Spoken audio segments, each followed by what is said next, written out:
Hi everyone, so time to start learning numbers. You've learned your alphabet, you've practiced your finger spelling, you have your alphabet memorized. Now we're going to learn numbers. It's another very basic thing, just like when you're learning to speak as a child. The first two things you learn are your alphabet, well, speak and write. Learn your alphabet and then learn how to count. So a lot of varied uses for counting. You can tell time, you can give the date, tell your age, a whole bunch of things that you can do. So in this video, I'm only going to do 1 through 10. It's just simpler that way to break them all up. So get 1 through 10 solidified, and then move on to the next video. And just do them one video at a time. So super easy. Counting super easy. Here we go. Number 1 is like this. Your palm is facing you. The back of your hand is facing out, and you just have your pointer finger up. The rest of your fingers are just curled in. And they will pretty much stay curled in like this for the next four numbers. But that's the only difference, is that 1 through 5, whereas when we are counting normally, you want to do 1, 2, 3, 4, 5, and you have your palm facing out. But in sign, you don't do that. Sign, you want your palm facing yourself. So you have 1, 2, add the second finger like you would.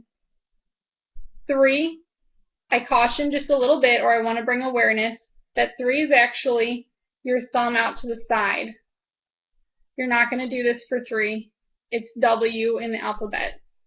So if you did this, you're actually saying W, you're not saying 3.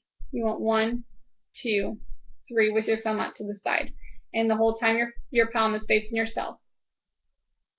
For 4, you are going to pull your thumb in and add your ring and your pinky.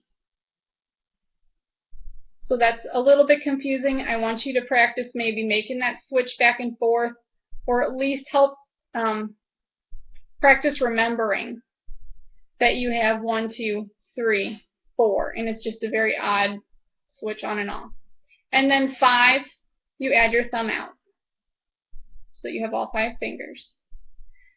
Now for 6 through 10, or 6 through 9 I'll say, you are going to turn that palm to face out. And you don't have more than 6 fingers on one hand, but you're only using one hand for things like counting and the alphabet. So they had to think of a different way to indicate 6. So what they did was they used their pointer, or their thumb rather, as a pointer, and they pointed to the next finger that they had. So your pinky is 6. Move on to your ring for 7. Move on to your middle for 8.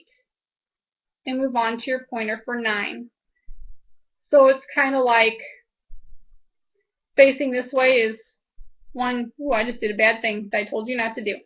Facing this way is 1, 2, 3, 4, 5. Very simple. But when you face it around, then you're kind of telling yourself and everybody else you're past 5. So this is 1 past 5.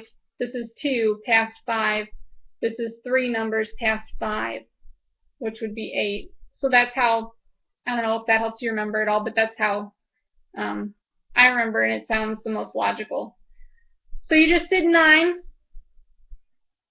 And, oh, one thing while I'm on 9, remember when we talked about in the alphabet, this was F, and your fingers were close together?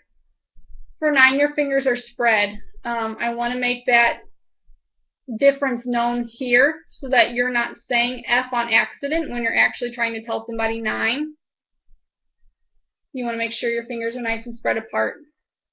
And then for 10, you're going to do thumbs up and you shake it. 10. So let's count together very slowly. 1 through 10.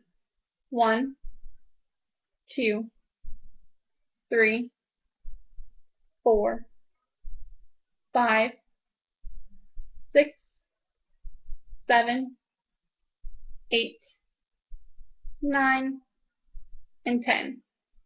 I hope that was super simple, super easy. Get to practicing it, and when you have that down pat and you can identify numbers without having to think of them in order, then go ahead and move on to the next video, which is 11 through 20, I believe. Thank you.